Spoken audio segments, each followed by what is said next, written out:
Hey guys, welcome back to my channel. ఇక్కడైతే ఇంకొక easy evening స్నాక్స్తో అయితే వచ్చానండి. ఇంక ఇవైతే చిక్ పీస్ ఉంటాయి కదండి, కాబలి శనగలు.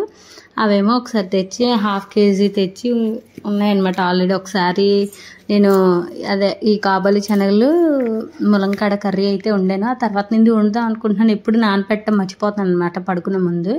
ఇంక ఇలా కాదని చెప్పేసి వీటితోనే చూడండి, మనకు మామూలుగా బయట బీచెస్ దగ్గర లేదంటే ట్రైన్లోని బఠానీ చాట్, మసాలా బఠానీ అని చెప్పేసి అమ్ముతారు కదా.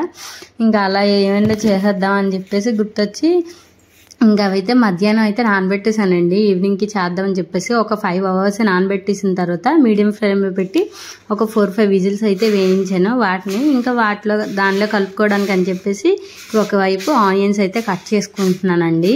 ఒక పెద్ద ఆనియన్ అయితే చిన్న చిన్న పీసెస్లో కట్ చేసుకున్నానండి. చాలా అంటే చాలా చిన్నవి, ఎందుకంటే వాటిలో తింటాం కదా, అందరికీ గబుక్కుని ఉల్లిపాయ తగిలితే నచ్చదు కదా, నాకే నచ్చదు.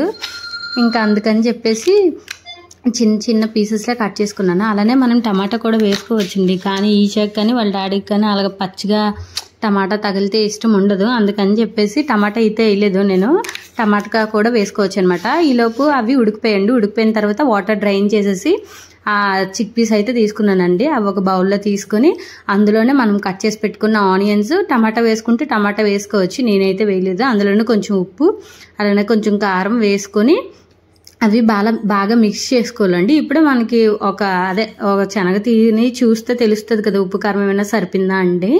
నాకైతే సరిపోయిందనమాట. ఇంక ఇవైతే బాగా కలుపుకొని ఇందులోనే ఒక నిమ్మకాయ అయితే నేను పిండుకున్నానండి. కొంచెం పులుపులుగా టేస్ట్ అయితే బాగుంటుంది కదా అని చెప్పేసి ఇంకా నిమ్మకాయ పిండుకున్న తర్వాత కూడా బాగా కలిపేసుకుని లాస్ట్లో కొత్తిమీర అయితే యాడ్ చేశానండి. కట్ చేసుకొని కొంచెం కొత్తిమీర అయితే వేసేసుకుంటే ఇంక ఇదైతే రెడీ అయిపోద్దండి. చాలా అంటే చాలా బాగుంది, ఈజీ అండ్ హెల్తీ కూడా కదా, ప్రోటీన్ ఎక్కువ ఉంటుంది ఈ చిక్ పీస్లో. చాలా అంటే చాలా బాగుందండి. అంటే బయట వాటికన్నా ఇంట్లోనే ఈజీగా చేసుకోవచ్చు అని ఉండేవాళ్ళు మాత్రం ఈజీగా ట్రై చేయొచ్చు అనమాట.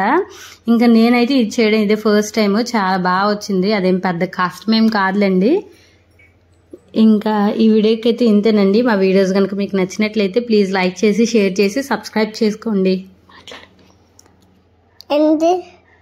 హాయ్ ఫ్రెండ్స్, మా ఛానల్ని సబ్స్క్రైబ్ చేసుకోండి,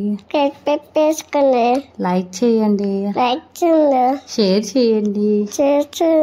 శనగలు చాలా బాగున్నాయి, నేను తిన్నాను. ఇంకా అంతే. Bye bye.